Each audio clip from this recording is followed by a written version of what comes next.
Hi, my name is James.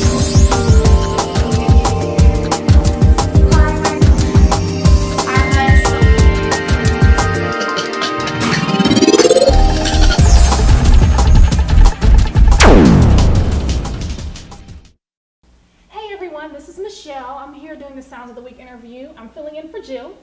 We are here at Open, and I have the pleasure of interviewing DJ Nerddboi this week. How are you?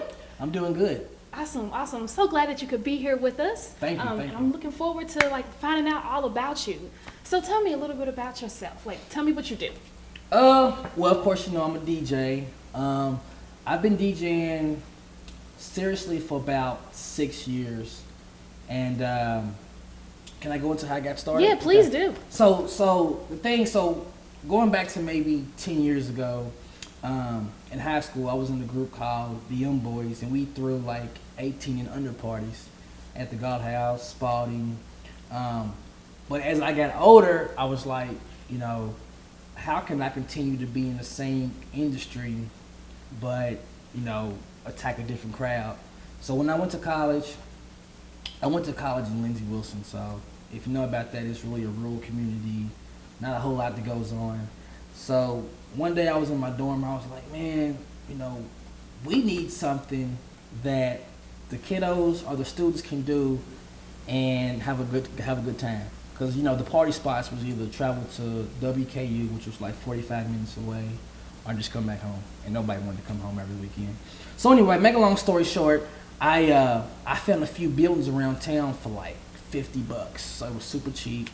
So me and a couple of my homeboys was like, man, let's start throwing parties, charge 10 at the door, and just profit like that. So that's how I got started, and then from there it was really history. That's awesome.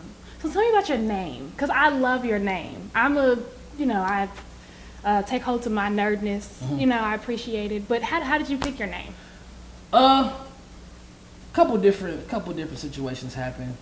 First of all, many people at first don't know I have 2 degrees. So I have an undergrad in communications and have a master's in mental health counseling. So besides DJing, I do behavioral therapy for kids with autism. So my niche is to learn, study, and learn. But the actual name came up. I was talking to this girl one day, and she invited me over her house, so I went over there, and it was me, her mom, and her on the couch, and we were just talking, having casual conversation, and I had a button down and some khakis on, so I was casually dressed, and I stayed over there for maybe an hour, and then when I had left, she had called me. She was like, hey Jerron, did you have a good time? I'm like, yeah. I said, well, what'd your mom think about me? She was like, well, my mom said that you remind her of a thug, but you look like a nerd.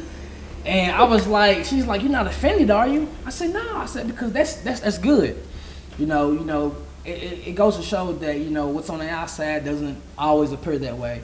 So, that particular statement just kind of stuck with me.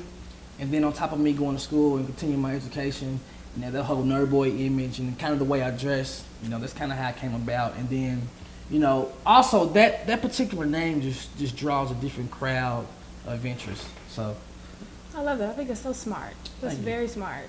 I love the idea of it, not necessarily being what you might think just from looking at you. I think that's awesome. So what are your goals? What do you want to do? Are you going to incorporate some of the things that you have with your degrees into your DJing? What are you doing as far as that? Well, it's kind of ironic because, so I'm going to give you 2 different scenarios or stories. So the DJ side, eventually I want to create a platform, kind of get a studio like this, where I can have underprivileged kiddos, or just kiddos in the community, that they can come and just kind of vent, learn how to DJ, learn how to play an instrument of some sort, piano, guitar, drums, or whatever. I think just kind of out in the community, kiddos really don't have an outlet and as a way to exert their energy in a positive manner. So that's my long-term goal. Short-term wise, right now I'm working with a community activist, Christopher 2X, and Hip Hop Mogul Master P, and we're actually doing a couple free basketball camps in the community, and I'm getting the opportunity to DJ for Master P at both camps, and so I'm looking forward to that, and eventually, and that foundation is called Let the Kids Grow, and the way that came about is Master P kind of seen Louisville as a area where violence was really growing among youth and teenagers. And in fact, he has family here that came from the Katrina situation. So he felt like since Louisville gave back and helped his family out, then it's only right to help the younger generation out here in Louisville. So I'm excited about that. And so that's what I'm doing right now, and I'm really involved in the community too with volunteering for different youth organizations. I'm really connected with some of the local politicians and councilmen and councilwomen. So I did Attica Scott's event. I had an opportunity to DJ for Mayor Greg Fisher about a month ago. So I'm excited on how my image is portrayed in the community and at different events as well. That's amazing. That is amazing. So see, this, not only do DJs DJ, but they do work in the community. Like, they help people. Like, this is awesome, right? Yes. Don't we love this? Yeah, absolutely. versatile, baby. Yes, do it all.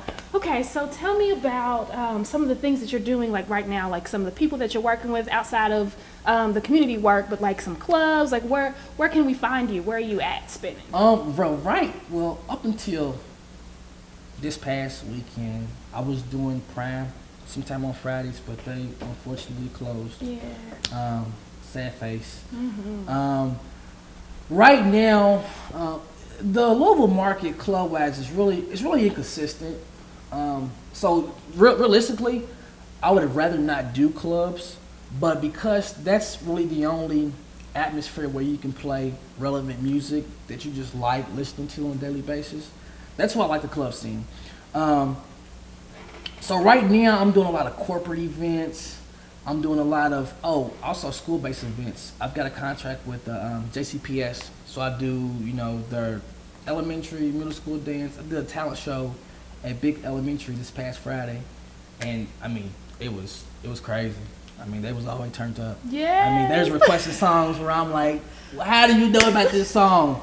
And they were twerk songs. Oh no. So I couldn't play them, but I was just the fact that they knew what they was and could, rap That's every verse. Yeah, it was funny. So I'm doing that. Of course, this is going to be wedding season, so I'm going to be reception crazy. That's wonderful. A lot of birthday parties and then like a lot of family reunions as the weather gets warmer. So Good. That's my whole gist right now. What I'm trying to do. Well, segueing from that, being that you are getting booked and taking events, Mm-hmm. how can people find you? You can actually go on YouTube, DJ Nerddboi. That's DJ Nerddboi / Cut Crew Films, and it's KUTTKREWWS Films. Twitter at DJ Nerddboi 502. Instagram DJ Nerddboi again is DJ Nerddboi, and also the cutcrewfilms.com website that we have. Awesome. I have one final question. I am so excited about how motivated that you are and how you have this business plan and how you're working your DJing. Mm-hmm. How do you stay motivated? How do you keep going every day? It's a couple things that keep me motivated. I have a 4-year-old son who, at his age, he's really musically inclined. He can catch a beat and dance to it and be on rhythm. So just seeing that at a young age just lets me know that, people like to express themselves differently, whether it's, music, whether it's body art, tattoos, or art painting, of course. So what motivates me is just my son and him liking music, and surrounding myself with people in the music industry who pioneers of the game. So like some old school DJs here locally. Like I'm a big fan of DJ Chaos. He's a huge fan of mine. Some more pioneers was DJ Lil Carl. He has the whole 18 and up scene jumping right now. Shout out to my dude DJ Z Nice. I mean, it's like my brother right there. We like, you know, and who else? DJ Through the Roof, real good guy. DJ Classic.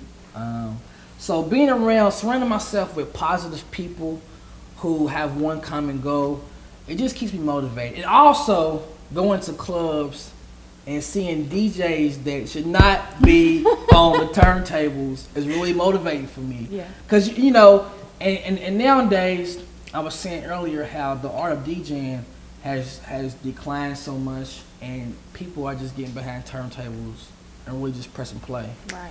And that makes me upset to the fifth power. So just seeing cats like that, it's really motivating for me to know that, you know, I'm doing something right if I'm constantly getting booked and, you know, people are having fun in my events. Awesome. I said that was my last question, but now I want to ask you something That's else. fine. What would you say to anybody who wants to be a DJ? Where do they start? What do they do? Well, the way I started is going back to my college days. You know, I had my dude named DJ D6. He's from Lexington. He would come down. He would charge me a couple $100 to play music that I already had. I'm like, man, I can do the same thing if I had my equipment. So one day I was in my dorm room again. That's where I did most of my positive thinking in my dorm. So I was like, I need to get some equipment, but I don't have a lot of money. So what I did was, when we did have events, the little money I did make, I would save up a couple $100, come back home, and put some stuff on layaway at a time. So I'd be like a turntable here 1 week, a mixer here, a speaker here. But I knew eventually I would have it all.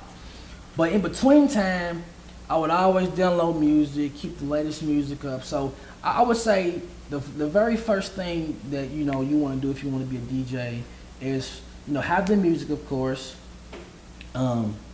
invest in some equipment, and also what makes a good DJ to me is you got to have personality. Because when people go to events, the DJ moves the crowd. You know, because like I said, anybody can go up there and press play and play the top 40 hits. But if you don't identify who you are as a person and a really good image, then you're gonna just be so cliche and like every other guy that's playing music. So definitely invest, save, and do some more investing. Awesome advice. Thank you so much for Thank you. sitting down with us here, being our featured Sounds of the Week artist. We look forward to seeing you everywhere. I know you're going to continue to blow up and do wonderful things. Can I say something? Yes. All right, real quick. Every Sunday, me and my boy DJ Q, Z Nice, we have a Fashion Set Sunday at 60 West from 6 p.m. to 12 p.m. each and every Sunday. We have open mic every second week, so I invite everybody in here to come out and fellowship and all that good stuff. So. Awesome. And we can also see you this Thursday at Spinelli's for our Smash the Mic event hosted by Tay All Day. DJ Nerddboi is going to be in there spinning. It's going to be awesome. Please come out. Spinelli's 5th and Jefferson. And also, if you all are interested in being our Sounds of the Week artist and sitting down here with Jill, not me, to be interviewed and get all the other great things that come with being Sounds of the Week artists, please message facebook.com/Sounds of the Week and send Jill a link to your music, some information about yourself, and we'll get back to you on that. And thank you all again for tuning in. We are here at Open. This is Maxwell Sounds, and I'm Michelle.